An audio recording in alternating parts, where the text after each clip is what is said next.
Everyone and welcome. आज हम लोग डिस्कस करेंगे बिलिंग और प्रोजेक्ट के बारे में कि प्रोजेक्ट और बिलिंग किस तरह से काम करती है। ठीक है, तो डिस्कस करते हैं वन बाय वन। सबसे पहले हम लोग डिस्कस करेंगे प्रोजेक्ट के बारे में। प्रोजेक्ट इट्सेल्फ क्या है, प्रोजेक्ट को क्यों यूज़ किया जाता है।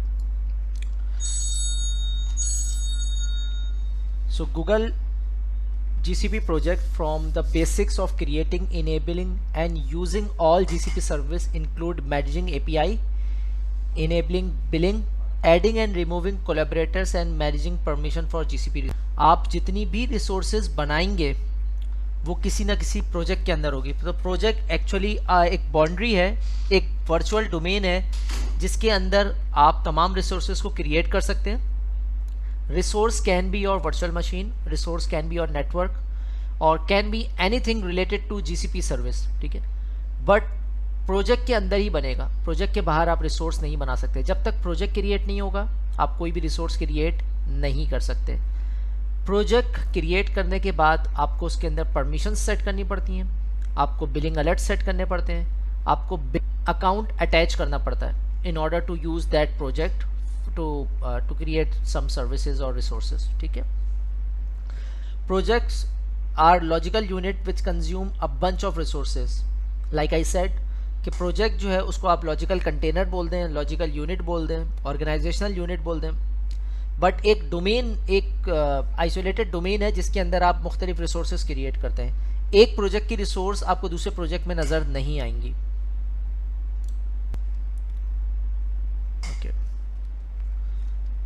Each project can be thought of a combination of resources plus setting plus metadata। जो भी resources हैं उसके अंदर तीन हिस्से होते हैं उसके, एक उसकी resources होती हैं, एक उसकी setting होती है और एक उसका metadata होता है। तो जो resources होती हैं वो मैंने आपको बता दी, resources आपकी virtual machine हो सकती है, resources आपकी buckets हो सकते हैं, resources आपकी websites हो सकती हैं। setting और metadata का मतलब ये है, मेटा डाटा कहते हैं डाटा इन द डाटा। तो आपकी जो प्रोजेक्ट्स की सेटिंग है उसका अपना भी एक डाटा होता है जहाँ पे आप देख सकते हैं कि आपने किस किस को उस प्रोजेक्ट का एक्सेस दिया हुआ है और कितना एक्सेस दिया हुआ है, like read only, write access, edit access या नो एक्सेस। ठीक है, तो ये सेटिंग्स और मेटा डाटा आपको वहीं से मिलेगा। तो सेटिंग का मतलब उससे रिलेटेड जो रेलिवेंट रिसोर्सेज की सेटिंग है, रिसोर्स यूज़ करने की उस प्रोजेक्ट से रिलेटेड, और मेटा डाटा का मतलब है कि उस प्रोजेक्ट की जो इन्फॉर्मेशन है, प्रोजेक्ट की आईडी, प्रोजेक्ट का नंबर, प्रोजेक्ट का नाम, ये कहलाता है उसका मेटा डाटा। ठीक है, so a project is really associated with और defined by three pieces of meta data, the name, ID and the number. तो मेटा डाटा में क्या चीज़ आती है, प्रोजेक्ट का नाम।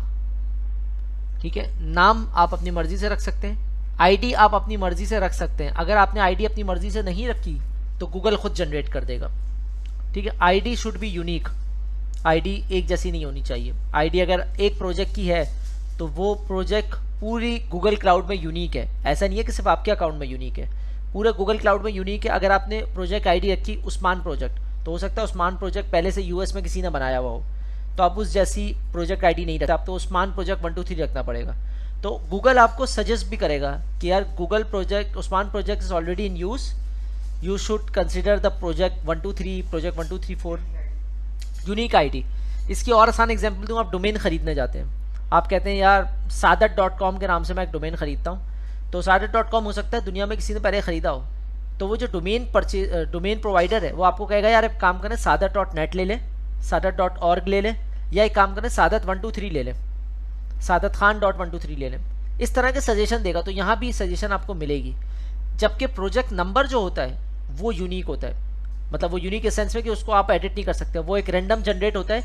लेकिन प्रोजेक्ट नंबर कब जनरेट होता है, जब प्रोजेक्ट बन चुका होता है। प्रोजेक्ट बनने के बाद एक नंबर जनरेट होगा, बट प्रोजेक्ट आईडी जो है वो ड्यूरिंग द प्रोजेक्ट आप अपनी मर्जी से रख सकते हैं। ठीक है, वो अभी हम जब लैब करेंगे तो आपको और क्लियर होगा। So project ID is unique and permanent. Project ID बिल्कुल यूनिक है, unique in the sense of unique across the Google Cloud, not only for your account. ठीक है, याद रखिएगा।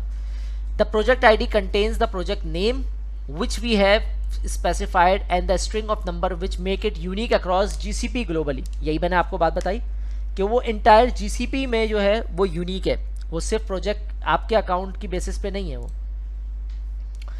Project associated with your Google cloud account your top level billing instance, ठीक है, आपका top level billing instance उसके लिए वही है, मतलब इंस्टेंस का मतलब मशीन नहीं है, इंस्टेंस का मतलब वो प्रोजेक्ट उसके लिए एज अ बिलिंग इंस्टेंस काम कर रहा है, ठीक है। तो आपकी जो बिलिंग इंस्टेंस है यानी कि बिलिंग अकाउंट है वो आपकी प्रोजेक्ट के साथ अटैच होगी और इंटायर प्रोजेक्ट के ऊपर जो बिलिंग हो रही होगी उस बिलिंग अकाउंट से होगी। एक चीज़ याद रखिएगा, एक बिलिंग अकाउंट मल्टीपल प्रोजेक्ट की बिलिंग कर सकती है, लेकिन एक प्रोजेक्ट मल्टीपल बिलिंग अकाउंट के साथ कनेक्ट नहीं हो सकता, ठीक है। मिसाल के तौर पे इसको मैं और आसान करूं, आप एक इंस्टीट्यूट चला रहे हैं, ठीक है, या इसको और आसान मिसाल दूं कि आपके पास एक एम्प्लॉय है, उस एम्प्लॉय को सैलरी देने की जिम्मेदारी आपकी है, ठीक है ना। तो वो सैलरी जो है वो मुख्तलिफ जगहों मतलब आपके कंपनी के अंदर कोई भी दे सकता है, या आप मुख्तलिफ प्रोजेक्ट्स मुख्तलिफ एम्प्लॉयज़ को सैलरी दे रहे हैं, लेकिन एक एम्प्लॉय मुख्तलिफ जगह से सैलरी नहीं ले सकता। मतलब मैं एक जनरल वे में बात करूँ, अगर वो 9 to 5 की जॉब कर रहा है तो वो एक ही जगह से सैलरी लेगा, लेकिन आप कौन है, आप बिलिंग प्रोवाइडर है, आप मुख्तलिफ एम्प्लॉयज़ को सैलरी दे रहे हैं, यानी कि एक बंदा 10 को सैलरी दे रहा है, लेकिन वो एक बंदा 10 से सैलरी नहीं लेगा। इसी तरीके से प्रोजेक्ट को बिलिंग को दोबारा रिपीट करूं तो एक प्रोजेक्ट के ऊपर एक बिलिंग अकाउंट अटैच होगा और वो बिलिंग अकाउंट 10 और प्रोजेक्ट के साथ अटैच हो सकता है, लेकिन एक प्रोजेक्ट के साथ 2 बिलिंग अकाउंट अटैच नहीं होंगे। क्यों? जब आप एक क्रेडिट कार्ड से बिल दे रहे हो तो दूसरा क्रेडिट कार्ड क्यों अटैच करोगे, या दूसरा बिलिंग अकाउंट क्यों अटैच करोगे आप। लेकिन हो सकता है क्रेडिट कार्ड एक हो, प्रोजेक्ट 10 आपकी कंपनी में चल रहे हो, अकाउंट 10 चल रहे हो, तो आप एक क्रेडिट कार्ड को 10 बिलिंग अकाउंट के ऊपर यूज़ कर सकते हो, और वो 10 बिलिंग अकाउंट 10 प्रोजेक्ट से भी अटैच हो सकता है, अलग अलग प्रोजेक्ट से। लेकिन 2 बिलिंग अकाउंट एक प्रोजेक्ट से अटैच नहीं होगा, ये कोई सेंस नहीं बनती, ठीक है। बात क्लियर हो रही है? किसी को कंफ्यूजन है यहाँ पे? क्योंकि ये थोड़ा सा कंफ्यूजिंग पॉइंट होता है। दोबारा रिपीट करता हूँ एक और दफ़ा ताकि और क्लियर हो जाए। आपके पास एक प्रोजेक्ट है, प्रोजेक्ट क्या है, प्रोजेक्ट एक ऑर्गेनाइजेशन यूनिट है जिसके अंदर आपकी रिसोर्सेज चल रही होती हैं, लाइक आपकी मशीन, आपका क्लाउड, आपका नेटवर्क सिस्टम, सब कुछ। बिलिंग एक ही बिलिंग अकाउंट करेगा, एक से ज़्यादा बिलिंग अकाउंट उसके साथ अटैच नहीं हो सकते। अलबत्ता एक बिलिंग अकाउंट मल्टीपल प्रोजेक्ट से अटैच हो सकता है। क्यों? क्योंकि उस बिलिंग अकाउंट में डला होता है आपका क्रेडिट या डेबिट कार्ड। आपके पास एक ही डेबिट या क्रेडिट कार्ड है, लेकिन एक वक्त में आप मुख्तलिफ बिलिंग मुख्तलिफ करो, मुख्तलिफ किस्म के बिजनेस होंगे तो मुख्तलिफ प्रोजेक्ट्स भी बने हुए होंगे, उनमें मुख्तलिफ मशीनें चल रही होंगी, तो वो बिलिंग अकाउंट वहाँ आपको हेल्प करेगा। क्या ये बात क्लियर है या किसी को डाउट है? ठीक है, आगे चलते हैं। और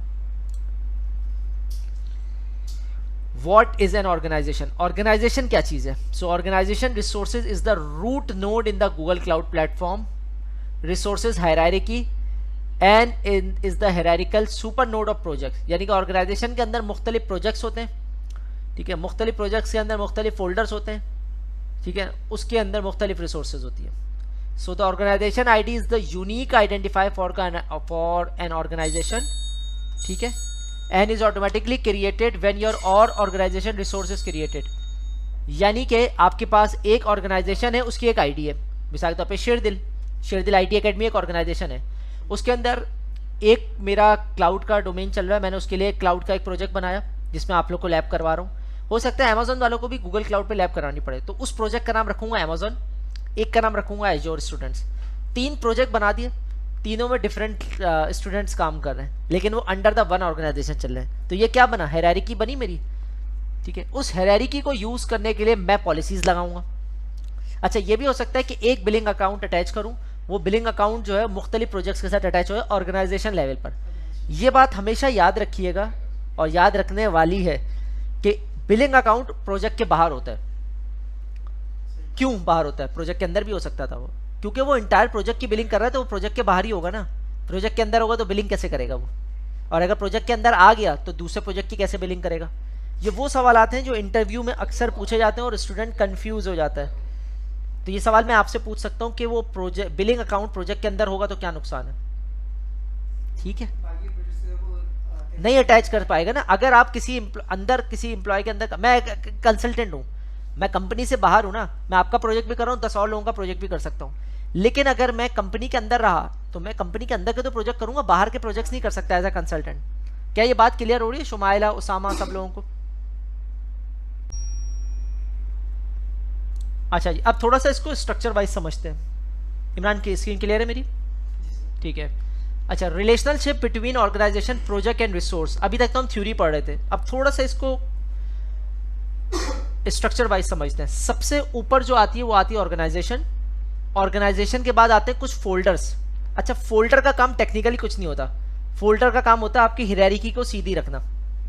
कैसे, वो मैं अभी बताता हूँ। उसके बाद आते हैं प्रोजेक्ट्स और उसके बाद आती हैं रिसोर्सेज। अब इनकी बारी बारी एग्जाम्पल लेते हैं ताकि आपको बिल्कुल चीज़ क्लियर हो जाए। ऑर्गेनाइजेशन का मतलब, ओके मैं जूम कर देता हूँ। हम थोड़ा सा इसको जूम करके पहले ये समझते हैं, उसके बाद मैं और नीचे चला जाऊंगा। ठीक है जीशान, क्लियर है? ठीक है। ऑर्गेनाइजेशन से समझते हैं हम लोग। ऑर्गेनाइजेशन का मतलब कंपनी।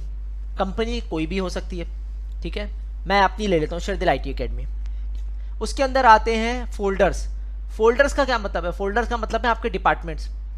हो सकता है आपके डिपार्टमेंट हो, एक डेव का डिपार्टमेंट हो, एक इंफ्रास्ट्रक्चर का हो, एक QA का हो, एक ऑपरेशंस का हो। 4 डिपार्टमेंट हो गए। एक HR का ले लें और एक IT का ले लें, 6 डिपार्टमेंट हो गए। अब इसमें हम फोकस करते हैं IT डिपार्टमेंट को। फॉर एग्जाम्पल IT डिपार्टमेंट के अंदर आए, डिपार्टमेंट X आ रहा है, ये डिपार्टमेंट X समझ लें IT डिपार्टमेंट। इसके अंदर कुछ भी नहीं है, अभी खाली है, मतलब इसके अंदर कोई मशीन नहीं चल रही, हमने फोल्डर बना के छोड़ दिया। डिपार्टमेंट Y IT का डिपार्टमेंट है, डिपार्टमेंट X जो है वो HR का डिपार्टमेंट है। HR की फिलहाल कोई मशीनें मौजूद नहीं है, HR को इतनी ज़रूरत भी नहीं पड़ती। IT डिपार्टमेंट को ज़रूरत है, department Y is actual IT department. क्या यहाँ तक क्लियर है बात? 2 स्टेप हो गए और नीचे चलते हैं। उसके अंदर मजीद फोल्ड आ गए, टीम A टीम B। अब टीम A हो सकता है कि उसकी हो डेस्कटॉप सपोर्ट वालों की टीम हो, टीम B R&D वालों की टीम हो। टीम A जो डेस्कटॉप सपोर्ट वालों की, उनको भी कोई ज़रूरत नहीं है मशीनों की, लेकिन हायरार्की बना के छोड़ दी गई है, ठीक है। ज़रूरत हो तो उसको एक्सपेंड किया जा सके। आपके घर में जब घर बनता है तो आप छत पे सरिये क्यों छोड़ते हैं? ताकि अगली मंजिल डाली जा सके। उस वक्त फ़ौरन तो यूज़ नहीं करते आप। बिल्कुल इसी तरीके से कोई भी ऐसी चीज़ हो जिस पे हायरार्की बन रही हो, तो वो चीज़ एक लिमिट तक पहुंचा के छोड़ दी जाती है। आपके घर में या ऑफिस वगैरह में फायर होज होते हैं, इमरजेंसी फायर अलार्म्स, या वो उसको भी एक लिमिट पे पहुंचा के छोड़ दिया जाता है ताकि कल को बिल्डिंग एक्सटेंड हो या डिपार्टमेंट एक्सटेंड हो तो चीज़ें, तारे, नेटवर्क, स्विचेस, वो उसको वहीं से एक्सटेंड किया जा सके। तो ये भी यहाँ छोड़ दिया गया है टीम ए को। टीम बी हो सकता है R&D की टीम हो। R&D की टीम को सर्वर्स की ज़रूरत पड़ती है, रिसर्च एंड डेवलपमेंट। उन्होंने क्या किया, R&D की टीम ने प्रोडक्शन 1 और प्रोडक्शन 2, 2 उनके प्रोडक्ट्स थे, उनके ऊपर काम कर रहे हैं। तो स्टिल प्रोडक्ट 2 पे उन्होंने काम शुरू नहीं किया, लेकिन प्रोडक्ट 1 पे लोग काम कर रहे हैं। प्रोडक्ट 1 के अंदर इन्होंने 3 प्रोजेक्ट बना लिए। R&D डिपार्टमेंट था, तो हो सकता है मुख्तलिफ क्लाइंट्स के लिए ये लोग कुछ रिसर्च कर रहे हो, R&D की टीम। तो प्रोडक्ट 1 के अंदर 3 प्रोजेक्ट बना लिए, एक डेवलपमेंट का प्रोजेक्ट, एक टेस्ट प्रोजेक्ट और एक प्रोडक्शन का प्रोजेक्ट। ये 3 आ गए। ऑन हो गया आपका?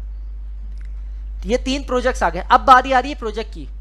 प्रोजेक्ट के अंदर रिसोर्सेज बनते। अब आप देखें कि जो डेवलपमेंट का प्रोजेक्ट है खाली है, इसके अंदर कोई रिसोर्सेज नहीं चल रही, या चल रही होंगी तो इस हायरार्की में नजर नहीं आ रही। प्रोडक्शन का जो इन्वायरमेंट है, गूगल क्लाउड प्लेटफॉर्म GCP, ये भी खाली पड़ा हुआ है। बारी आती है टेस्ट प्रोजेक्ट की। टेस्ट प्रोजेक्ट के अंदर क्या चल रहा है? कंप्यूट इंस्टेंस चल रहा है, ऐप इंजन चल रहा है और क्लाउड स्टोरेज बकेट चल रहे हैं। ये 3 बकेट चल रहे हैं जिनका ताल्लुक टेस्ट प्रोजेक्ट से।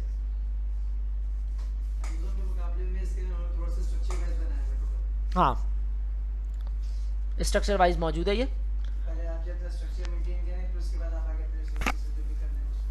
करेक्ट। बिल्कुल हायरार्की बनाई हुई है। विदाउट हायरार्की आप चलेंगे तो आप फंस जाएंगे, क्योंकि हायरार्की वाइज चलने का एक और फायदा भी है, कल को उसके ऊपर पॉलिसी अप्लाई करनी हो तो कैसे अप्लाई करेंगे, ये सबसे बड़ा इशू होता है।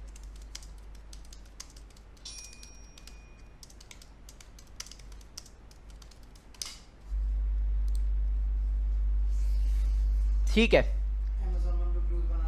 Amazon में हम लोग, असल में Amazon में और इसमें क्या फ़र्क है, आप में से बहुत सारे लोगों ने Amazon पढ़ा हुआ है। Amazon में प्रोजेक्ट का कॉन्सेप्ट नहीं है। Amazon में तमाम मशीनें एक ही जगह नजर आ रही होती, इन्होंने प्रोजेक्ट वाइज अलग कर लिया। इसकी सबसे अच्छी बात क्या है कि मैं यहाँ से बिलिंग कंट्रोल कर सकता हूँ। करेक्ट। मैं अगर एक इंजीनियर को या एक टीम को दूसरे प्रोजेक्ट का एक्सेस नहीं देना चाहता, मैं नहीं देना चाहता, लेकिन ये काम मैं Amazon पे नहीं रोक सकता डायरेक्टली। इसके लिए मुझे बहुत मेहनत करनी पड़ेगी, पॉलिसी लिखनी पड़ेगी, कस्टमाइज और बहुत काम करने पड़ेंगे। ठीक है, ये चीज़ क्लियर हो गई? ठीक है, ये बतानी ज़रूरी है क्योंकि जब तक आपकी रूट स्ट्रांग नहीं होगी आप आगे चल ही नहीं सकेंगे। ठीक है, और आगे चलते हैं। Billing alerts. बिलिंग अलर्ट्स कैसे काम करते हैं? The purpose of budget is to allow user to create alert so that the user know how your spending is trending over time. Alert prompt you to take action to control cost but do not prevent the use of services when the budget is meet or exceed. कह रहा है कि आपको alert मिलेगा, alarm आएगा, आपको emails आएंगी कि भाई कितनी कॉस्ट हो गई है, आपने बजट सेट किया हुआ है $2000 का, $2000 पहुंच गया है, लेकिन आपने बजट पे सेट किया कि $2000 जब पहुंच जाए तो उसका 50%, उसका 60% और उसके 80% पे अलार्म दो. तो भाई पहला अलार्म कब आएगा हमारा? $1000 पे 50% है. 60% पे अलार्म दो मुझे, इसका मतलब $1200 पे अलार्म आएगा. और 80% पे अलार्म दो यानी कि $1600 पे अलार्म आएगा. 3 अलार्म तो आ गए. इसका मतलब ये यू हैव टू चेक कि भाई इतनी कॉस्ट क्यों जा रही है, क्या वाकई है तो जो आपका बजट है उसको इंक्रीज करें आप, और अगर नहीं है तो जो अनयूजुअल मशीन्स चल रही हैं जो आप चला के भूल गए उसको शट डाउन करें. लेकिन ये कह रहा है कि रिगार्डलेस आपका बजट एक्सीड हो रहा है, do not prevent the use of service when the budget is meet or exceed. क्योंकि बजट मीट और एक्सीड करने पे गूगल का कोई नुकसान नहीं है, नुकसान आपका है, आपके क्रेडिट कार्ड से पैसे बच रहे हैं. तो वो इन्फॉर्म जरूर करेगा बट किसी सर्विस या किसी रिसोर्स को शट डाउन नहीं करेगा. आप लास्ट लाइन अगर पढ़ें उसमें क्लियर मेंशन है कि but do not prevent the use of service when the budget is meet or exceed. अगर बजट मीट करता है या एक्सीड करता है किसी सर्विस को प्रिवेंट नहीं करेगा वो. हाँ हाँ अगर हमारा बजट एक्सीड हो रहा है, अच्छा, और ये बिलिंग एडमिनिस्ट्रेटर के पास जाएगी.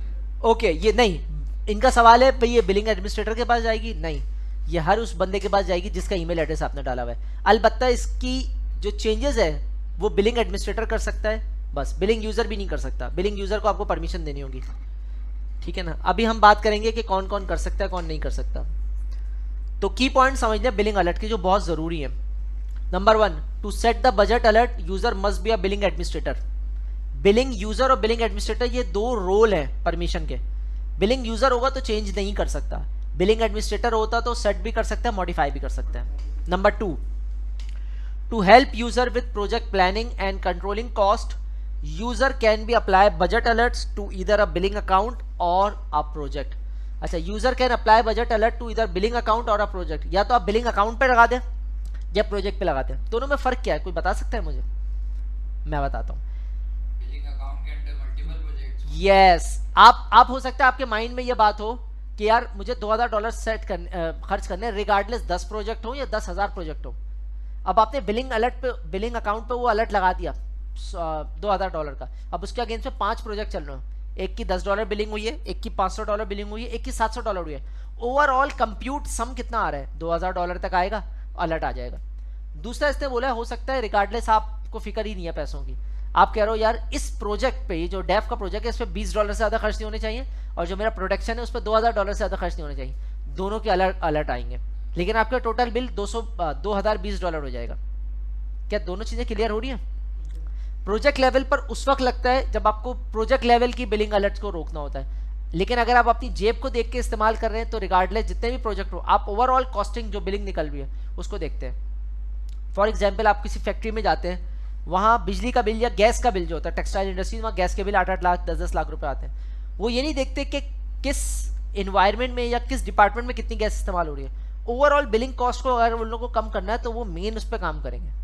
यहाँ पे भी यही, अगर आपको ओवरऑल कम करना है तो आपको बिलिंग अलर्ट पे काम करना है, ना कि किसी प्रोजेक्ट के ऊपर. ये चीज़ ख्याल रखिएगा. तीसरी चीज़ इन्होंने बोली है user can set up billing alert to specific amount और match it to the previous month spend. दो बातें इन्होंने बताई. ऊपर की बात थी बिलिंग प्रोजेक्ट पे लगाना है या बिलिंग अकाउंट पे लगाना है. तीसरी बात इन्होंने बोली कि आपको स्पेसिफिक अमाउंट सेट करना चाह रहे हैं लाइक $2000, या आप प्रीवियस मंथ के बिल को ही करंट मंथ के बिल के तौर पे यूज करना चाह रहे हैं. यानी कि प्रीवियस मंथ अगर $2000 का बिल आया है तो आप कह रहे हैं इसी को मेरा अलर्ट बना दो. क्या आप ये बात चाह रहे हैं या आपको स्पेसिफिक अमाउंट हर महीने के लिए सेट करना चाह रहे हैं? Choice is yours. इसीलिए बोल रहा हूँ ये की पॉइंट जो है ना बहुत इंपॉर्टेंट है समझना, इसके बगैर हम आगे नहीं चल सकते. चौथा, the alert will be send to the billing administrator and billing account user when spending exceed or percentage of the budget. अगर वो एक्सीड कर गया बिलिंग अमाउंट से या उसकी परसेंटेज 80-90% आ गई तो आपको बिलिंग अलर्ट आ जाएगा, आपके एडमिनिस्ट्रेटर को और आपके यूजर को. लाइक 80% शूट कर गया, 60% पे पहुंच गया, आपको बिलिंग अलर्ट आ जाएगा. और आगे चलते हैं. Billing account is used to define who pay for a given set of resources. Billing account ये भी डिफाइन करेगा कि कौन पे करेगा सेट ऑफ रिसोर्सेज का। इसकी दो बातें हो सकती हैं, एक ये हो सकता है कि आपने अपना क्रेडिट कार्ड डाला है, कंपनी का क्रेडिट कार्ड डाला है, इसका एक मतलब ये भी हो सकता है कि हु पे, यानी कि किसका क्रेडिट कार्ड डाला है वही पे करेगा। दूसरा, आप इसके साथ बैंक अकाउंट भी वो कर सकते हैं, बैंक अकाउंट और वायर ट्रांसफर। वायर ट्रांसफर समझते हैं, जिसमें पैसे आप गूगल के अकाउंट में जमा कराते हैं। ये बहुत ही रेयर होता है, बहुत रेयर होता है वायर ट्रांसफर जो होता है। बैंकिंग आप हैं, बैंकिंग में आपको आइडिया होगा वायर ट्रांसफर का जो होता है, ठीक है। तो ये सिलसिला है उसमें। दूसरा होता है access control to a billing account is established by a cloud identity and access management role. Billing account जो एस्टेब्लिश होता है उसका जो एक्सेस कंट्रोल है, कौन एडिट करेगा बजट को, किसके पास अलर्ट जाएगा, ये कैसे डिसाइड होगा, आईएम रोल के जरिए। अच्छा याद हो, यहाँ आईएम रोल का मतलब क्या होता है? IAM role is the combination of multiple policies, लेकिन रोल लगता है यहाँ यूजर के ऊपर। Amazon में रोल लगता था सर्विस के ऊपर, यहाँ ग्रुप का कॉन्सेप्ट नहीं है, यहाँ रोल्स का कॉन्सेप्ट है। वो रोल सर्विस के ऊपर भी लगता है, वो रोल्स यूजर पे भी लगता है, ठीक है। वो रोल्स ग्रुप्स पे भी लगता है, ग्रुप्स भी आप बना सकते हैं, लेकिन नॉर्मली यूजर्स पे लगता है, यानी कि आप कई यूजर्स को ऐड करते हैं, उस पर रोल दे देते हैं उनको, ठीक है। वो आगे हम जब आईएम पढ़ेंगे तो और डिटेल से समझ में आएगा आपको, लेकिन कहने का मकसद ये है कि एक्सेस कौन कर सकता है आईएम को, वो बिलिंग को, जिसके पास आईएम का रोल होगा। बिलिंग एडमिनिस्ट्रेटर का, बिलिंग यूजर कुछ नहीं कर सकता। बिलिंग यूजर और बिलिंग एडमिनिस्ट्रेटर दो अलग अलग फंक्शन है, जॉब फंक्शन है। जिस तरह से आपकी कंपनी के अंदर डेस्कटॉप सपोर्ट अलग होता है और एक सीनियर इंजीनियर अलग होता है, दोनों के काम करने की जो एक्सेसिबिलिटी डिफरेंट है। एक सर्वर में जाकर काम कर सकता है, एक सर्वर की मॉनिटरिंग करते हैं खाली। समझ आई बात? जी जी, पूछे पूछे, चलिए आगे चलते हैं। A billing account is connected to a Google payment profile that include a payment instrument to which costs are charged. Payment instrument किसे कहते हैं? Payment instrument can be your card, can be your wire transfer, can be anything related to जो भी Amazon आपको Google आपको allow कर रहे हैं। तो पेमेंट इंस्ट्रूमेंट का मतलब दरअसल डेबिट और क्रेडिट कार्ड होता है, जिससे वो काट रहा होता है पैसे आपके। Okay, billing account, billing on Google cloud platform can be configured in a variety of way to meet different needs. Different need को मीट करने कौन कौन सा? A billing account can be link to one और more project, यही बात मैंने आपको बताई। एक बिलिंग अकाउंट मल्टीपल प्रोजेक्ट को देखता है, जिस तरह एक सीएफओ मल्टीपल डिपार्टमेंट्स को बिल कर रहा होता है। आपका एक फाइनेंशियल ऑफिसर है, आपकी कंपनी मुख्तलिफ डिपार्टमेंट को पैसे दे रहा है यार। Project usage is charge to the link billing account and project that are not link to the billing account can not use GCP service that are not free. जो free services को सही है, लेकिन जो भी बिलिंग अकाउंट किसी project के साथ अटैच नहीं होगा, वो फ्री से ज्यादा की सर्विस यूज नहीं कर सकता। दोबारा रिपीट करता हूं, एक कंपनी में आपने एक इंटर्नी हायर किया, उसको आपने कहा फ्री आपको काम करना, उसने एग्री किया, वो फ्री काम करेगा। लेकिन अगर आपने उसको पैसे देके हायर किया है और आपने उसको पेरोल पे नहीं डाला, तो वो काम नहीं करेगा, तब तक उसको सैलरी नहीं मिलेगी। एक जनरल टर्म में बात कर रहा हूँ। यहाँ ये कह रहा है, इसने जो बात बोली है, ये कह रहा है कि अगर आपका बिलिंग अकाउंट मौजूद है और आपने प्रोजेक्ट के साथ उसको एसोसिएट नहीं किया, लगाया हुआ नहीं है, कनेक्ट नहीं किया हुआ है, और उसमें कोई ऐसी सर्विस चला रहे हैं जो फ्री से ऊपर की है, तो वो काम ही नहीं करेगी, क्योंकि बिलिंग कहाँ से करेगा वो। इसका मतलब ये है कि जो भी प्रोजेक्ट हम बनाएंगे उससे ज़्यादा बिलिंग अकाउंट, ये पढ़ा लीजिए मैंने, billing account can be link to one और more project. Project usage is charge to a link billing account. Project that are not billing account can not use GCB service that are not free. ठीक है, clear हो गई ये बात? ये update की थी तुमने वाली? ठीक है। बिलिंग अकाउंट टाइप्स, ये चीज समझने वाली है कि कितने किस्म के बिलिंग अकाउंट होते हैं। अब तो समझ आ गया प्रोजेक्ट के कैसे लगाना है, कौन पैसे भरेगा, कैसे नहीं होगा, क्या है। अब बिलिंग अकाउंट के टाइप, यानी कि पैसे कैसे काटेगा गूगल आपसे, किन किन सूरतों में पैसे काटेगा। एक तरीका होता है, उसको कहते हैं सेल्फ सर्व या सेल्फ सर्विस। इसके अंदर क्या होता है? इसके अंदर होता है payment instrument is a credit card और डेबिट कार्ड और एसीएच। एसीएच का फुल फॉर्म मुझे अभी याद नहीं है, लेकिन यह यूएस बैंकिंग के साथ चलता है। ठीक है, एसीएच डायरेक्ट डेबिट, इसका एसीएच डायरेक्ट डेबिट मेरे क्लाइंट ने किया था। इसका फायदा ये होता है कि यूएस के जो बैंक अकाउंट होते हैं उसको आप डायरेक्ट अटैच करते हो गूगल के साथ, तो बीच में डेबिट और क्रेडिट कार्ड नहीं आता, आपके बैंक से डायरेक्ट पैसे निकलते हैं, गूगल चले आता है। और इसका रिस्पॉन्सिबल कौन होता है? विटनेस बैंक होता है। बैंक की जिम्मेदारी है तो आपके अकाउंट से पैसे काट के गूगल को देगा। लेकिन वो बहुत सारे बैंक सपोर्ट नहीं कर रहे ना अमेजोन वगैरह पे। नहीं, देखें, डायरेक्ट डेबिट के कॉन्सेप्ट अमेजोन के अंदर भी हैं। जो मैंने यहाँ अभी कुछ क्लाइंट्स के साथ प्रॉब्लम आई थी, वो कहते हैं हम 10-10 हज़ार के डॉलर क्रेडिट कार्ड से कैसे भरेंगे, लीगल बात है, उसमें एफबीआर है, टैक्सेशन है। तो उसका तरीका ये होता है कि उन्होंने कहा था कि आप अपने अकाउंट को डॉलर अकाउंट खुलवाएं, जो आपके यहाँ खुलता है ना, बैंक अल-अबीब भी खुलता है, स्टैंडर्ड चार्टर्ड भी खुलता है, स्पेशल बैंक होता है जो कि डॉलर अकाउंट कहलाता है। आप वो अगर खुलवाते हैं तो अमेजोन उसको एक्सेप्ट कर लेता है। गूगल भी उसी को एक्सेप्ट करेगा, गूगल पीकेआर अकाउंट्स को एक्सेप्ट नहीं करेगा, ठीक है। तो जो लोग बैंकिंग इंडस्ट्री से हैं उनको जाके देखना पड़ेगा, और अगर आप ये काम करना चाहते हैं तो आपको किसी बैंकिंग अपने ब्रांच में या वहाँ जाके बात करनी पड़ेगी और अपना नया अकाउंट खुलवाना पड़ेगा जो कि इसके साथ अटैच होगा, ठीक है। अच्छा, depending on the availability in each country reason, ये बात इसने बिल्कुल सही बोली, क्योंकि हर कंट्री और रीजन के कॉन्सेप्ट अलग हैं, फाइनेंशियल मॉडल्स डिफरेंट है हर मुल्क के अपने गवर्नमेंट के लिहाज से, क्या होता है क्या नहीं होता, कितने पैसे कटते हैं, कितने टैक्स लगता है, क्या होता है, ये सब अलग है। तो क्रेडिट और डेबिट कार्ड, पहली बात ये है कि आप सेल्फ सर्विस में अपना डेबिट और क्रेडिट कार्ड यूज करते हैं, आप सिर्फ इतनी बात समझ लें। Number 2, cost are charge automatically, हर महीने की 2 तारीख को पैसे कटते हैं, पहली को नहीं कटते हैं, ये बात याद रखिएगा। गूगल के अंदर 2 तारीख को पैसे कटते हैं हर महीने की, और ऑटोमेटिकली कट जाएगा, जो लिखा हुआ है। You can sign up for self service account online, आप साइन अप कर सकते हैं सेल्फ सर्विस अकाउंट की बेसिस पे ऑनलाइन, जो गूगल का अकाउंट वगैरह अगर खोलना हो ना जीसीपी का, वो आप खोल सकते हैं, अपना क्रेडिट कार्ड दें, ऑनलाइन स्टार्ट कर दें, ठीक है। मतलब आप पहले दिन से ही विद इन 10 to 15 मिनट्स अपना काम स्टार्ट कर सकते हैं गूगल के ऊपर। ये हो गया सेल्फ सर्विस, ये दुनिया में सबसे ज़्यादा चलता है, सबसे ज़्यादा इसी पे लोग होते हैं, लेकिन बहुत रेयर होते हैं जो इनवॉइस पे जाते हैं। इनवॉइस का मतलब क्या है, payment instrument can be a cheque or wire transfer, आप गूगल को चेक देंगे, ठीक है, या वायर ट्रांसफर करेंगे, या फिर आपका बैंकिंग से रिलेटेड होगा, बैंक से पैसे निकल के जाएगा। Invoice are send by mail or electronically, email आएगी या तो इनवॉइस की, या फिर आपके पोस्टल एड्रेस पे आपका हार्ड कॉपी, जैसा हमारा क्रेडिट कार्ड के बिल्स आते हैं ना हार्ड कॉपी में, इस तरह आएगा। You must be eligible for invoice billing, ठीक है ना, आप एलिजिबल होने चाहिए इनवॉइस बिलिंग के, और एक लिमिट टाइम लाइन आपको देगा बिल जमा कराने का। अगर आपने नहीं कराया तो क्या होगा, जो हम पहले पढ़ चुके हैं, आपकी रिसोर्सेज शट डाउन हो जाएंगी और आपकी रिसोर्सेज बंद हो जाएंगी, और 30 दिन के बाद डिलीट हो जाएंगे। मतलब इसके अंदर ऐसा इन्होंने दिया हुआ ऑप्शन। चलें और आगे चलते हैं। Cost are charge to a billing account automatically in 1 or 2 ways, ठीक है। एक minute, charge to be billing account automatically in 1 or 2 ways। Number 1, monthly billing. Monthly billing का मतलब क्या है, जितने भी पैसे हो महीने के आखिर में 2 तारीख को पैसे कट जाएंगे आपके अकाउंट से, जो कि हमने ऊपर पढ़ा है, जो कि ऑटोमेटिकली, ठीक है। वो तो हमने पढ़ा है कि बैंक पैसे किस मेथड से काटेगा, बिलिंग मेथड क्या होगा, क्रेडिट कार्ड होगा, डेबिट होगा। ये हो रहा है कि बिलिंग किस बिहाफ पे काटेगा, क्या थ्रेशोल्ड क्या रख के काट रहे हैं, क्या मंथली बेसिस पे आप दे रहे हैं, क्या आप एडवांस बिलिंग कर रहे हैं, क्या कर रहे हैं, तो उसके बारे में बता रहा है ये। साइकिल, चार्जिंग साइकिल की बात कर रहे हैं। तो नंबर 1 मंथली बिलिंग है।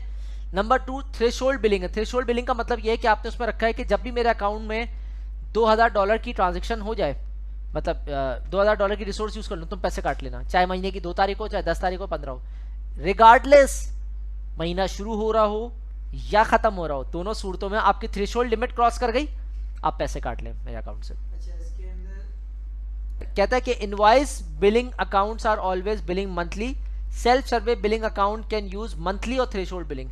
इनवॉइस बिलिंग अगर हम पीछे पढ़ के आ रहे हैं, जो आपके घर पे लेटर आता है या ईमेल आएगी इनवॉइस की, ठीक है ना, वो हमेशा मंथली होती है क्योंकि पोस्ट पेड बिलिंग होती है। जबकि सेल्फ सर्विस बिलिंग क्या होती है, वो या तो मंथली होगी या थ्रेशोल्ड बिलिंग होगी। ये जो हम ऊपर पढ़ रहे हैं ना थ्रेशोल्ड बिलिंग, ये थ्रेशोल्ड बिलिंग मंथली के अंदर आएगी, वो सेल्फ सर्विस में आएगी। सेल्फ सर्विस के अंदर यानी कि आपके क्रेडिट डेबिट कार्ड से कटेगा मंथली बेसिस पर, या आपने जो थ्रेशोल्ड सेट किया, फॉर एग्जांपल आपने कहा $10,000 लेना, $10,000 होंगे तभी काटेगा वो, ठीक है। अच्छा जी, a billing account include a set of contact defined for the Google payment profile connected to the account. यानी कि ये बता रहे हैं कि आपको अपना क्रेडिट कार्ड के कॉन्टैक्ट्स को अपडेट रखना है, और जब भी आपका क्रेडिट कार्ड का कॉन्टैक्ट नया अपडेट होगा, you have to inform to Google, ठीक है। User can manage those contact through a Google cloud platform console और पेमेंट कंसोल, वहां पे आप तमाम अपडेट्स रख सकते हैं इसकी, ठीक है। Billing sub accounts allow user to group charges from projects together on a separate section of the invoice.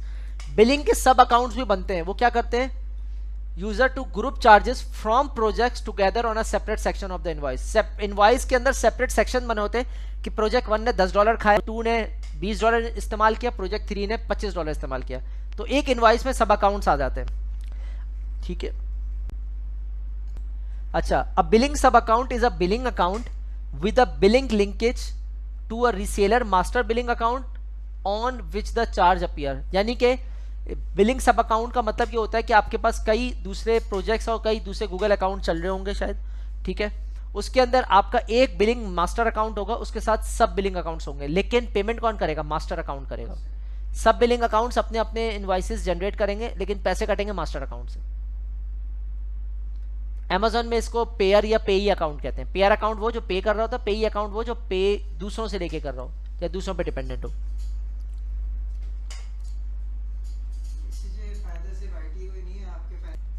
अच्छा, relationship between organisations, projects, billing account and the payments profile.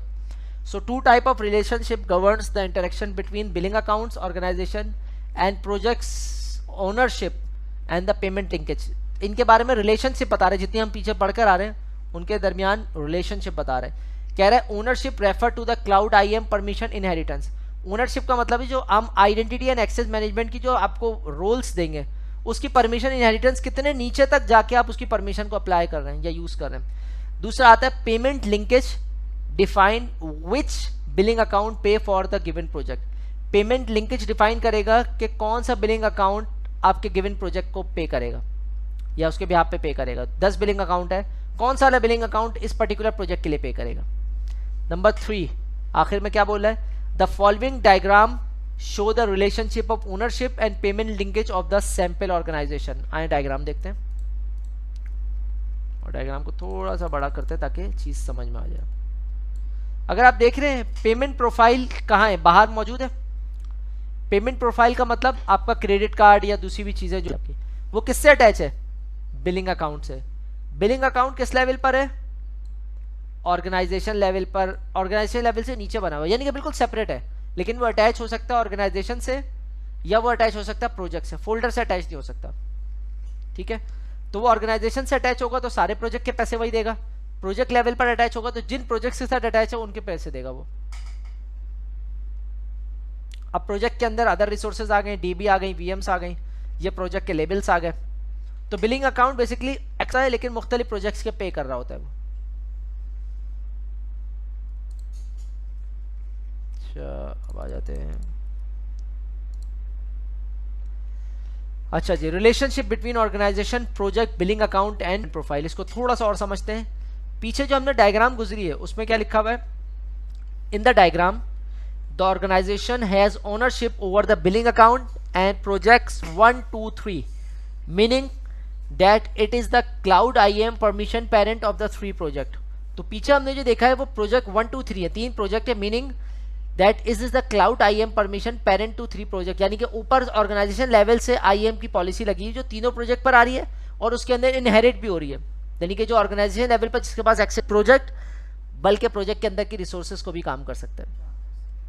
Number 2, the billing account is connected to the Google payment profile which store information like name, address and payment method. तो billing account क्या है? Connected है किससे? Google payment profile से। Payment profile in terms of your credit card और debit card वगैरह, which store information like name, address and payment method, ठीक है। अच्छा, आखिर में क्या बोल रहा है? Although you can link billing account to project, billing account are not parent of project in the cloud IAM. यानी कि वो पेरेंट अकाउंट नहीं है, वो एक इंडिविजुअल अकाउंट है। उसका काम कोई पॉलिसी बनाना है या वो करना नहीं है टॉप लेवल का। वो एक एक्सटर्नल अकाउंट है, उसका काम बिलिंग प्रोवाइड करना है प्रोजेक्ट को। यानी कि आपका कोई अगर प्रोजेक्ट शुरू होता है तो आपके पास अगर पैसे या फंड ही नहीं होंगे तो आप इस्तेमाल कहाँ से करेंगे। लेकिन इसका हरगिज़ ये मतलब नहीं होता कि जो पैसे आपको दे रहा हो वो आपकी रिसोर्स की हायरार्की भी सेट करे या उसके ऊपर अपना काम नाम चलाए या अपना हुक्म चलाए। तो बिलिंग अकाउंट का काम पैसे देना होता है। मतलब सीएफओ जो है वो पैसे तो दे रहा है, लेकिन उसको ये नहीं पता क्या प्रोजेक्ट क्या है, क्यों है, और ना उसके ऊपर वो ऑर्डर जारी करेगा कि भाई तुम्हें ये करना, तुम्हें उसके लिए अलग से प्रोजेक्ट मैनेजर है जो प्रोजेक्ट के अंदर है या इटसेल्फ प्रोजेक्ट जो है, ठीक है। सो वो काम आईएम के थ्रू होगा। आईएम के थ्रू बताया जाएगा ये बंदा ऑनर है इस प्रोजेक्ट का, ये बंदा कौन है। वो जब हम आईएम पढ़ेंगे तो और डिटेल से समझ में आएगा आपको। तो कहता है although you can link billing account to project, billing account are not parent to project in the cloud IAM sense and therefore project do not inherit permission for the billing account they are linked to. इसको अगर उल्टा करें तो project के ऊपर billing accounts की permission direct नहीं होती कि वो प्रोजेक्ट में बिलिंग अकाउंट में कोई चेंजेस करे, बजट अलर्ट हिलाए, नहीं। बिलिंग अकाउंट की अलग एक परमिशन लगती है, ठीक है ना, जो कि लगती है बिलिंग एडमिनिस्ट्रेटर पे या बिलिंग यूजर को, और वही यूज कर रहे हो। तो बिलिंग एडमिनिस्ट्रेटर और बिलिंग यूजर जिसके ऊपर भी लगेगा वो रोल अटैच होगा उस पर्टिकुलर यूजर, जैसे सादत के साथ या इमरान के साथ, उनके ऊपर जो रोल लगा होगा वो उसी रोल का काम कर सकते हैं, इससे ना आगे ना पीछे कोई काम करेंगे। ठीक है, तो ये था भाई हमारा टॉपिक। इसमें हम हैंड्स ऑन लैब करेंगे। वो क्या करेंगे, हम एक न्यू जीसीपी प्रोजेक्ट बनाएंगे, उसकी प्रोजेक्ट आईडी को मॉडिफाई करेंगे। हमारे पास बिलिंग अकाउंट बना हुआ है पहले से, जो मैंने आपको बताया है कि आपके पास क्रेडिट कार्ड नहीं है तो अनफॉर्चुनेटली आप बिलिंग अकाउंट नहीं बना सकते पूरा, बट हम स्टेप देख लेंगे। देन हम बिलिंग अकाउंट को लिंक करेंगे अपने न्यूली क्रिएटेड प्रोजेक्ट के ऊपर। आखिर में बिलिंग अकाउंट को डिलीट करेंगे और प्रोजेक्ट को डिलीट करेंगे। ये आज की हमारी पहली लैब है बगैर रिसोर्स के बनाए हुए। अब पहला गूगल का अकाउंट किस तरह खड़ा करते हैं अपने। ठीक है, ठीक है जी। तो लिंक हम खोलने जा रहे हैं cloud.google.com। हाँ तुम इसको निकाल दो, चार्ज हो गया होगा ये। cloud.google.com कर दिया, मैसेज कर दिया। ठीक है, इस तरह की स्क्रीन आपके सामने आ गई होगी।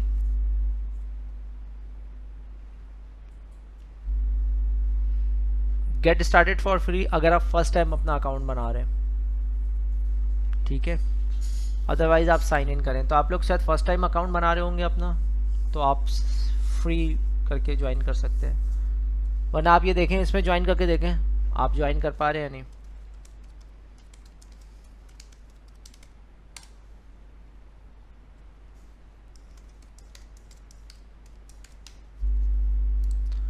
आप देखें साइन इन कर पा रहे हैं अपने जीमेल के अकाउंट से आप लोग या नहीं कर पा रहे। अच्छा, जीमेल का अकाउंट आप लोग वो यूज़ करेंगे जो आपने मुझे दिया था। ठीक है, क्योंकि मैं आपको प्रोजेक्ट का एक्सेस उसी पे दूंगा। अगर आपने कोई दूसरा जीमेल का अकाउंट यूज़ किया तो आपको मेरा अकाउंट वो नज़र नहीं आएगा आपको। ठीक है, तो मैं यहाँ पे सबके जीमेल के अकाउंट्स निकाल रहा हूँ और सबको एक्सेस दे रहा हूँ मैं। हमारी पहली लैब है setup a new GCP project और मॉडिफाई प्रोजेक्ट आईडी। ये दो काम करने हैं, तो आ जाए साथ साथ परफॉर्म करते हैं। स्टेप नंबर 1, cloud.google.com के ऊपर जाना है और साइन इन करना है। आप सबने साइन इन कर लिया। उसके बाद जैसे ही आप साइन इन करेंगे आपको सीधे हाथ के टॉप पे कंसोल की बटन नजर आ, क्या सबको नजर आ रही है कंसोल की बटन? अगर किसी ने ज्वाइन नहीं किया तो कंसोल पे क्लिक करके ज्वाइन कर ले।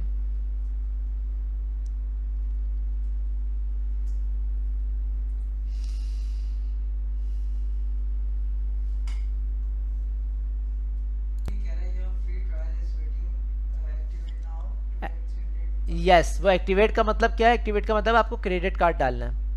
If you want to activate this $300 for the whole year you must enable your credit card. ठीक है, ठीक है, तो इसका मतलब मेरी स्क्रीन पे आप लोग आ गए। अब करना क्या है, ये जो स्क्रीन नजर आ रही है टॉप पे, ये प्रोजेक्ट बनाने की जगह होती है। देखिए अभी कोई प्रोजेक्ट नहीं आ रहा होगा आपके पास, ये आ रहा है कोई प्रोजेक्ट? टॉप पे देखें गूगल क्लाउड प्लेटफॉर्म के बराबर में एक बटन है जहां मेरा माउस जा रहा है। यहाँ पे आप क्लिक करेंगे तो आ रहा है एग्जिस्टिंग प्रोजेक्ट आ रहा होगा जो भी पुराना है, या न्यू प्रोजेक्ट पे आ रहा होगा। आपने न्यू प्रोजेक्ट पे क्लिक करना है। क्लिक करें साथ में मेरे। क्लिक करने का ये कह रहा है you have 24 project remaining in your quota, यानी कि कुछ कोटा की लिमिट होती है इसमें, आप 24 प्रोजेक्ट मजीद बना सकते हैं। यानी कि 25 की लिमिट थी, एक बनाया हुआ है मैंने। नाउ आई कैन क्रिएट 24 मोर।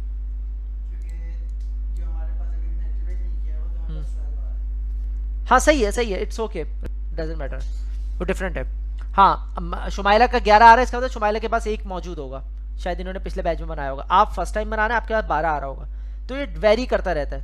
मेरे पास 24 क्योंकि मेरा क्रेडिट कार्ड डाला हुआ है, तो इट्स डिपेंड, वो चेंज होता रहता है, इसको याद भी रखने की जरूरत नहीं है।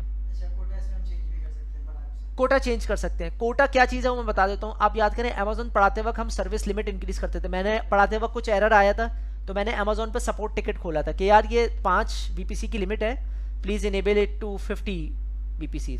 यहाँ पे भी वही चीज़ है, इसको यहाँ पे कोटा कहते हैं, वहाँ पे सर्विस लिमिट कहते हैं।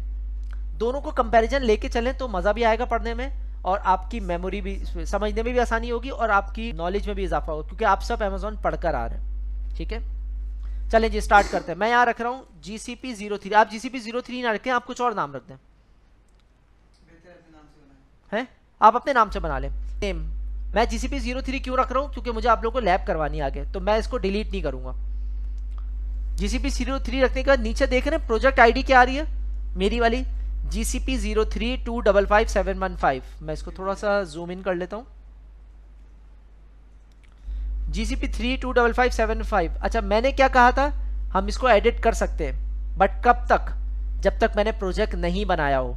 तो ये क्या लिखा हुआ है, it can not be change later, यानी कि ये बाद में चेंज नहीं हो सकता। So I want change it right now, click on edit, इसको मैं चेंज कर दूंगा, इसको मैं रखता हूँ GCP 03। हो सकता है मुझे error they,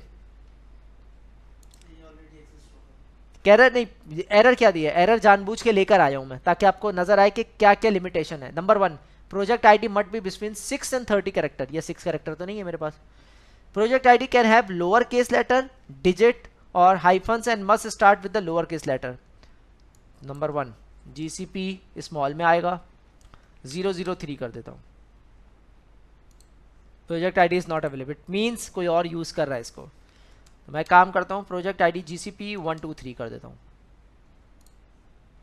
is not available. अच्छा डेट डाल देते हैं, आज डेट क्या है भाई, 10 अक्टूबर 12 तारीख 2019। देखते हैं अवेलेबल है, यस। मैं स्टार्ट विद लोअर केस। अच्छा इसमें बोल रहा है कि लोअर लेटर होना चाहिए, डिजिट होना चाहिए, दोनों हो गया, और हाइफन होना, और हाइफन, ठीक है। तो इसका मतलब हमने लोअर केस भी डाल दिया, लेटर भी डाल दिया, लोअर केस लेटर भी डाल दिया, डिजिट भी डाल दिया, बस हमारा काम खत्म। नीचे आ जाए, नो ऑर्गेनाइजेशन, ब्राउज कर रहा हूं, मेरे पास कोई ऑर्गेनाइजेशन है नहीं है भाई, कोई ऑर्गेनाइजेशन। ऑर्गेनाइजेशन बनाने के लिए आपको काफी लंबा चौड़ा काम करना पड़ेगा, गूगल आइडेंटिटी पे जाना पड़ेगा, वहां पे अपनी ऑर्गेनाइजेशन रजिस्टर करनी पड़ेगी, फिर आना पड़ेगा, तो इट्स लॉन्ग टाइम।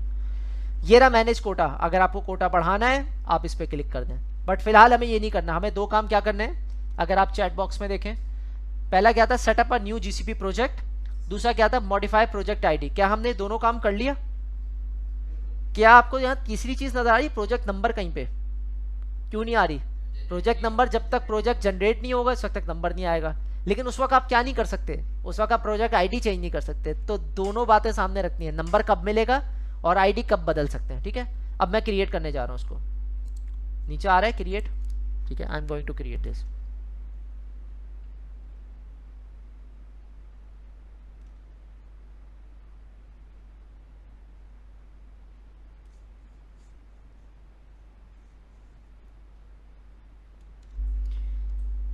देखते हैं। अच्छा ये देखो साइड पे ये जो दिखा रहा होता है ना, ये बॉक्स, ये जो बटन आ रही है बजर, ये बेसिकली नोटिफिकेशंस दे रहा है कि अब क्या काम किया आपने, पुराना क्या काम किया था, ये सारी चीजें।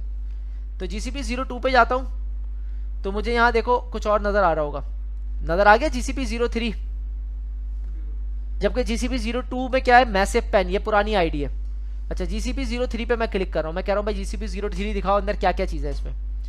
प्रोजेक्ट नेम आ गया GCP 03, प्रोजेक्ट आईडी आ गई GCP 101222019। ये देखो आईडी क्यों चेंज कर दी इसने, क्योंकि जो आईडी मैंने दी थी वो वैलिड नहीं थी, मतलब वो चल नहीं रही थी, तो उसने अपनी मर्जी से आईडी दे दी। तो प्रोजेक्ट आईडी कभी ऐसा भी होता है कि आपने दी और वो उसके पास पहले से मौजूद थी या उसकी रिक्वायरमेंट मीट नहीं की, तो अपनी मर्जी से आईडी दे देगा। इसीलिए मेरे पास देखो आईडी इसकी मर्जी से आई है। ये आईडी वो है 10 अक्टूबर। अच्छा मेरी आ रही है, सॉरी। लेकिन इसके अंदर एक और प्रॉब्लम इसमें जो आती है वो ये है कि अगर आईडी आपने डाल दी और उसके पास उसकी कॉम्प्लेक्सिटी मीट नहीं की, तो हो सकता है आपको एरर नहीं दे, आपको ये जनरेट करके रैंडम आईडी दे दे, ठीक है। तीसरी क्या चीज आ रही है, प्रोजेक्ट नंबर। प्रोजेक्ट नंबर ये रैंडम लेकर आएगा, मतलब इसकी अपनी कुछ सेटिंग्स हैं। प्रोजेक्ट नंबर दुनिया में कौन सा चल रहा है अभी, वो हमारे किसी उसका नहीं है। हमें जो यूज करना है फ्यूचर के लिए, वो बात याद रखिएगा, हमें यूज करना है प्रोजेक्ट आईडी हर जगह पे, स्पेशली जब हम पढ़ेंगे पावर का क्लाउड शेल, क्लाउड SDK, इसके अंदर जितनी चीजें बनेंगी आईडी से बनेंगी। आपको याद होगा जब VPC CLI से कर रहे थे तो हमें हर चीज में आईडी चाहिए थी, राउट आईडी, सबनेट आईडी। यहाँ भी प्रोजेक्ट आईडी की बहुत अहमियत है जब आप CLI की लैब करेंगे, ठीक है, करेक्ट। तो एक स्टेप इसमें क्या हो गया हमारा, प्रोजेक्ट आईडी बन गई, मॉडिफाई कर लिया। अब है link billing account with newly created project. Project में शो होगा, थोड़ा टाइम लेगा, रिफ्रेश करेगा, हो जाएगा। नेक्स्ट वीडियो में हम देखते हैं कि किस तरह से हम बिलिंग अकाउंट बना के उसको न्यूली क्रिएटेड प्रोजेक्ट के साथ अटैच करते हैं।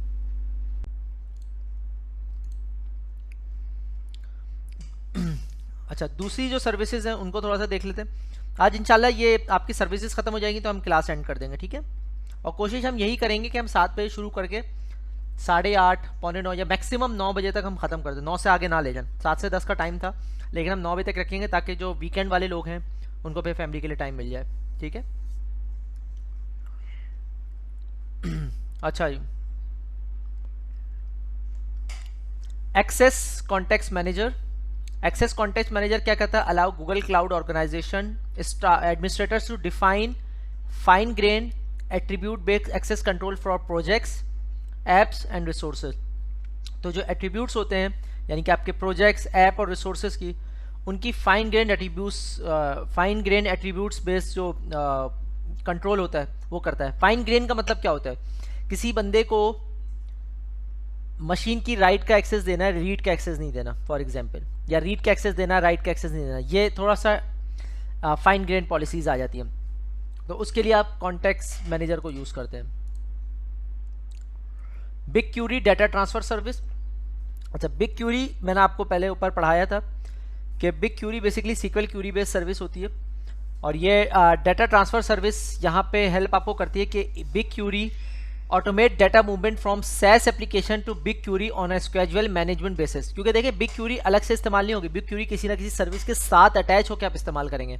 वो सर्विस नॉर्मली सैस एप्लीकेशंस होती हैं, सॉफ्टवेयर एज सर्विस, जिसके साथ आप इसको यूज़ करते हैं। So with the BigQuery data transfer service you can transfer data to BigQuery from SaaS application including Google ads, campaign manager, Google ad manager and YouTube.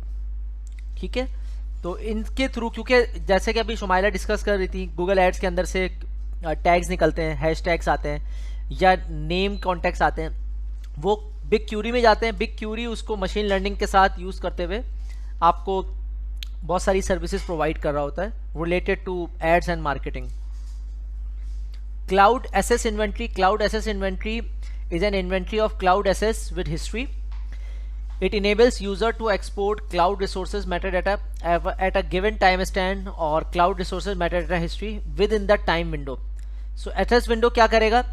ये आपकी पूरे cloud जितना भी एसेट्स चल रहे हैं क्लाउड के ऊपर उनकी एक इन्वेंट्री देगा, ठीक है, और उसका एक मेटाडाटा एक्सपोर्ट करने के लिए अलाउ करेगा आपको। तो आपको पता होना चाहिए कि कौन सी सर्विस कितनी कहाँ पे चल रही है। यहाँ पे ये आपको नहीं बता रहा कि ऑडिट कर रहा है, ये कह रहा है कि asset inventory is an inventory. देखिए इन्वेंट्री में और ऑडिट में फर्क है। इन्वेंट्री बताता है कि कितना सामान आपके पास है, तो क्लाउड के अंदर सामान तो नहीं होगा, क्लाउड में आपकी सर्विस होंगी, कितनी मशीनें चल रही हैं, कब चली, किसने बनाई, इस तरह की चीज़ें। लेकिन ऑडिट नहीं होगा, ऑडिट की एक अलग सर्विस है इसकी।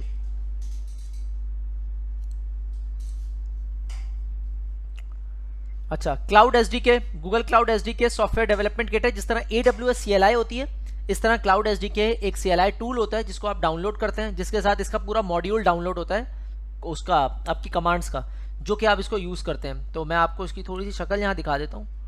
अगर आप यहाँ जाएंगे डेस्कटॉप पे तो ये देखिएगा, यहाँ पे आ रहा होगा क्लाउड एसडीके शेल, ये देख रहे हैं, ये क्लाउड एसडीके शेल है, ठीक है ना। मैं इसके अंदर अगर लिखता हूँ जी क्लाउड, तो नॉर्मल अगर आप यहाँ कंप्यूटर पे जी क्लाउड लिखें आपको कुछ भी समझ वो रिकग्नाइज नहीं करेगा, लेकिन यहाँ पे देखें आप जी क्लाउड में लिखता हूँ तो ये मुझे बता देगा कि जी क्लाउड के पीछे कौन कौन सी आगे की कमांड्स हैं। तो इसका मतलब मेरा ये कमांड लाइन इसको अंडरस्टैंड कर रहा है,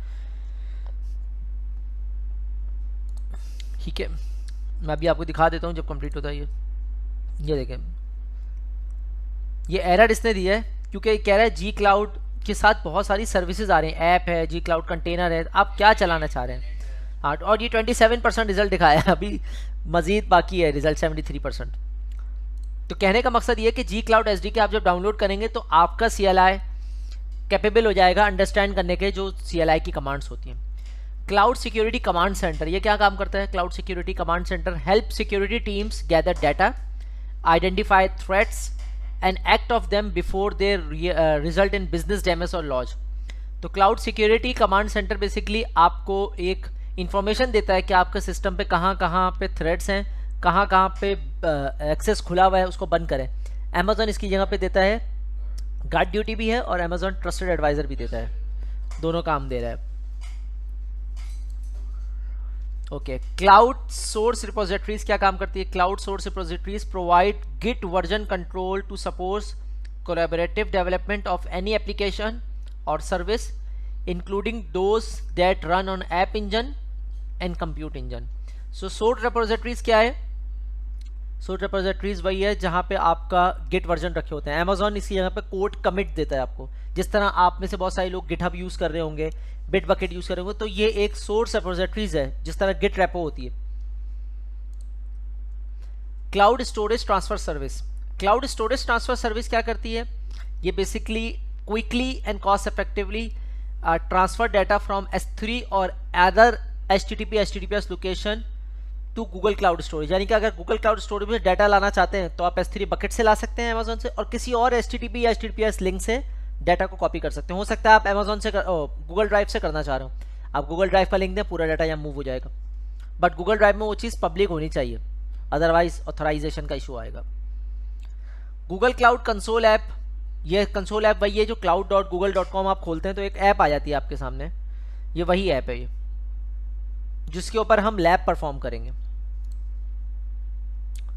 okay, Google cloud deployment manager, deployment manager क्या काम करता है? डिप्लॉयमेंट मैनेजर जिस तरह अमेजोन का क्लाउड फॉर्मेशन है, एजोर का एजोर रिसोर्स मैनेजर है, जहां पे आप YML के ऊपर कोड लिख के रिसोर्स को डिप्लॉय करते हैं, मशीन्स, प्राइवेट क्लाउड, ये उसके लिए। अच्छा, इसके अंदर एक और नई लैंग्वेज भी आती है, इसको कहते हैं जिंजा।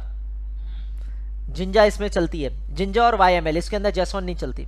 आपको जिंजा आनी चाहिए या YML आनी चाहिए in order to use cloud deployment manager.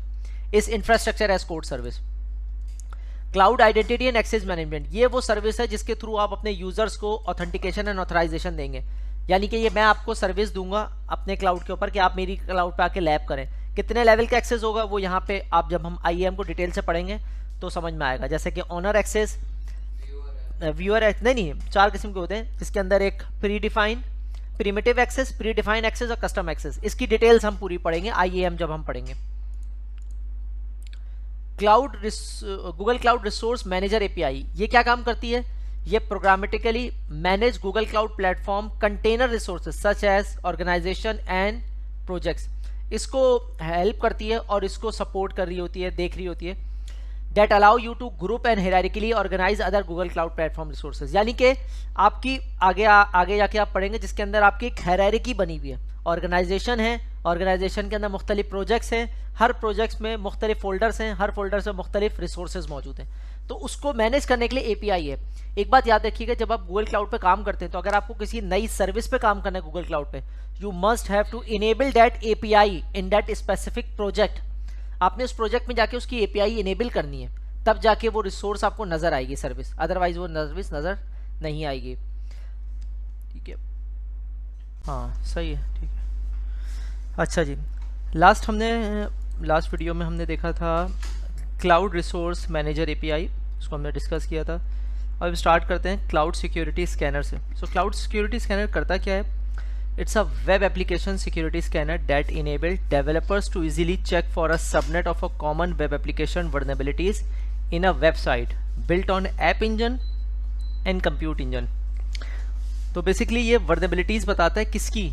आपकी उन वेब एप्लीकेशंस की जो कि ऐप इंजन और कंप्यूट इंजन भी चल रही हैं। तो इसको अगर आप अमेजोन से कंपेयर करें तो इस जैसी डायरेक्ट एप्लीकेशन तो कोई नहीं है सर्विस, बट इंस्पेक्टर कुछ इस तरह का ही काम करती है, AWS इंस्पेक्टर जो है।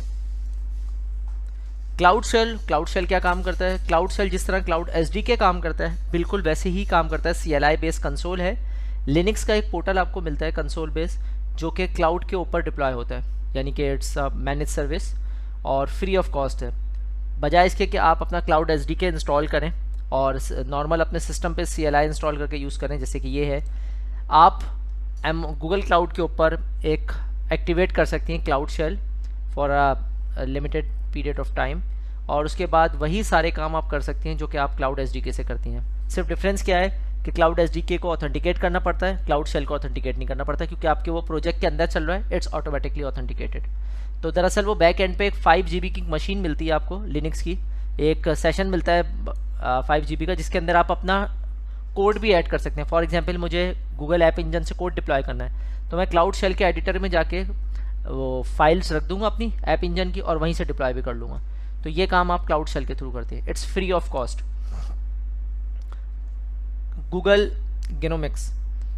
Genomics provide an API to store, process, explore and share DNA sequence read reference based alignment and variant calls using Google Cloud Infrastructure.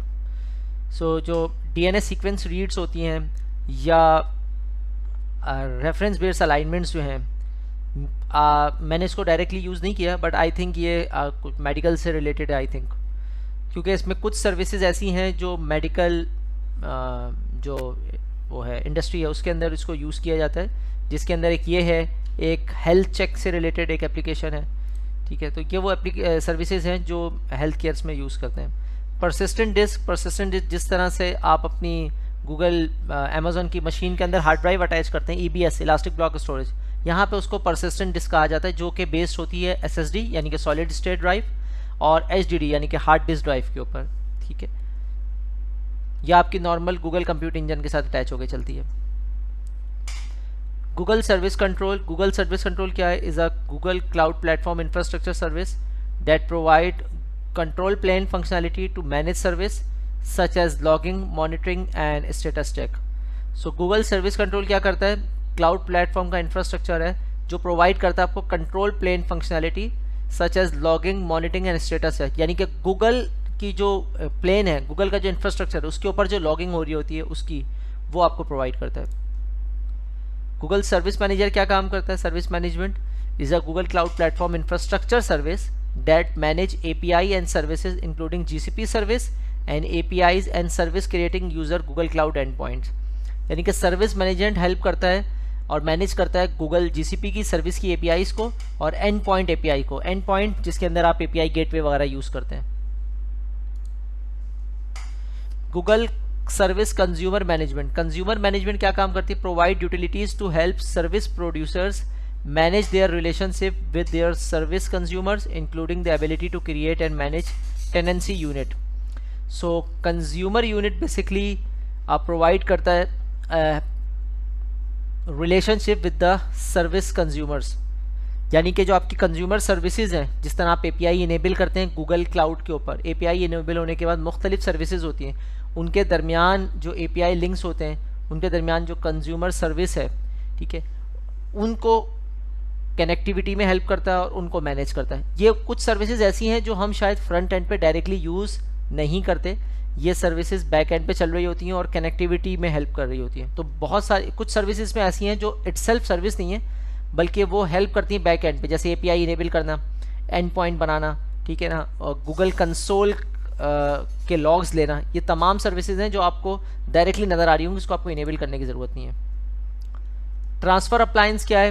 Transfer appliance जिस तरह अमेज़ॉन की स्नोबॉल है, बिल्कुल इसी तरह की ट्रांसफ़र अप्लायंस है, जिसके अंदर आप इसको हार्डवेयर मंगवाते हैं अपने पास, टेराबाइट्स ऑफ डाटा इसमें लोड करते हैं और गूगल को दे देते हैं ताकि वो स्टोरेज बकेट्स में या आपकी गूगल कंप्यूट इंजन में उसको अपलोड कर सकें। ओके, नेक्स्ट वीडियो में हम देखेंगे फायरबेस एंड दूसरी जो उसकी एसोसिएटेड सर्विसेज हैं। Okay, Firebase authentication. So Firebase authentication क्या काम करता है? Firebase authentication provides a service as part of the Firebase platform to authenticate and manage users in your applications.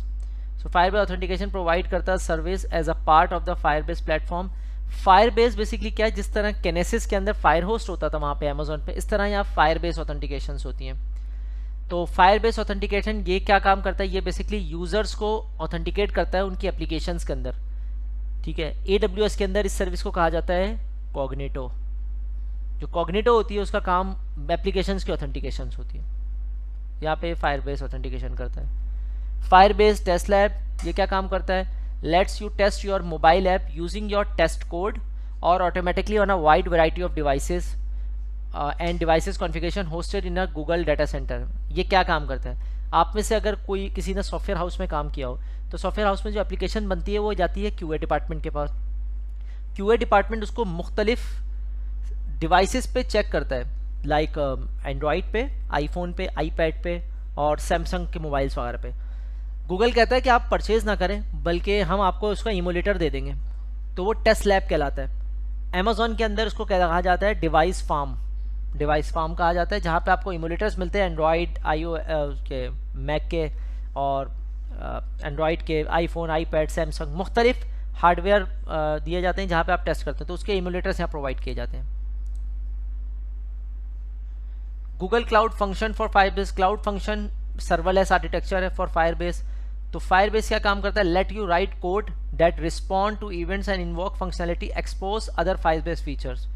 यानी कि अगर आपके पास जावा स्क्रिप्ट या नोड जेएस या दूसरे इन्वायरमेंट्स के कोड हैं और वो फायरबेस फीचर्स बेस है, यानी कि फायरबेस एप्लीकेशंस हैं या फायरबेस ऑथेंटिकेशन सर्विस हैं, वो गूगल क्लाउड फंक्शंस के साथ काम करती हैं और सर्वरलेस आर्किटेक्चर के ऊपर उसको रिस्पॉन्ड करती हैं। यानी कि मिसाल के तौर पे आपकी फायरबेस एक एप्लीकेशन है या फायरबेस ऑथेंटिकेशन सर्विस है और आपकी एक एप्लीकेशन है, उसको कुछ सर्वरलेस आर्किटेक्चर की ज़रूरत है या सर्वरलेस कुछ वर्क ऐसा करना है जिसमें सर्वरलेस इंक्लूड होता है, तो वो ये वाली फंक्शन सर्विस को यूज़ करेगा जिसमें फायरबेस इंक्लूड है। Google cloud storage for Firebase. अच्छा, आप देख रहे हैं ये पीछे से जितनी सर्विसेज हैं उसके साथ फायरबेस लगता हुआ आ रहा है। Google cloud function itself is different service, cloud function for Firebase slightly different service, लेकिन है वहीं से निकल के आई है। इसी तरह गूगल क्लाउड स्टोरेज एक डिफरेंट सेपरेट सर्विस है, बट यहाँ फायरबेस के साथ भी वो अटैच है। यानी कि Google cloud storage for Firebase at customizable Google security to file upload and download for your Firebase app as well as robust upload and download regardless of network quality through the Firebase SDK। Firebase SDK क्या है, जिस तरह आपने ये Google Cloud SDK निकाला ना, इस तरह एक Python का SDK आता है, इसी तरह एक Firebase का SDK आता है जिसके थ्रू रिगार्डलेस आपकी जितनी भी नेटवर्क क्वालिटी हो आप अपलोड और डाउनलोड कर सकते हैं डाटा को। किसके अंदर, क्लाउड स्टोरेज के अंदर। ठीक है, अब आइडेंटिटी सर्विस देखते हैं। आइडेंटिटी सर्विस के अंदर ये आइडेंटिटी सर्विस है, ये क्या काम करती है, ये basically Google identity service are the service edition as describe in identity user features such as URL as Google में प्रोवाइड। यानी कि ये वो आइडेंटिटी सर्विस है जिसके थ्रू गूगल यूजर्स को आइडेंटिफाई करता है, जिसमें से एक्टिव डायरेक्टरी हो गई, जिसमें से आपकी फेसबुक की आइडेंटिटी हो गई। अमेजोन के अंदर आपने पढ़ा होगा वेब आइडेंटिटी सर्विस, तो जो वेब आइडेंटिटी सर्विस होती है वो बेसिकली फेसबुक या गूगल के यूजर नेम पासवर्ड को यूज़ करती है। यहाँ पे ये वही आइडेंटिटी सर्विस है कि अगर आप अपना यूजर नेम पासवर्ड बनाने के बजाय गूगल या फेसबुक से अपने आप को ऑथेंटिकेट करना चाह रहे हैं तो कर सकते हैं। जिस तरह गूगल ड्राइव में आपने देखा होगा, हम आपको एक्सेस देते हैं तो आप पहले अपने यूजर नेम पासवर्ड से लॉगिन होते हैं, उसके बाद गूगल वही यूजर नेम पासवर्ड को यूज़ करता हुआ आपको ऑथराइज करता है कि आप गूगल ड्राइव को यूज़ करें।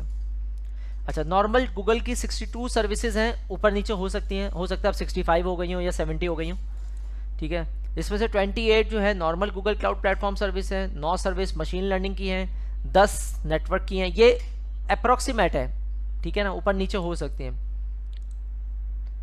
ठीक है, उसमें से 4 जो है फायरबेस सर्विसेज हैं और 1 सर्विस जो है वो क्लाउड आइडेंटिटी की है। तो ये आपका एक ओवरव्यू सेक्शन था। आई होप कि आपको समझ आया होगा। इसमें कोई क्वेश्चन है तो प्लीज़ आप लोग डिस्कस कर सकते हैं।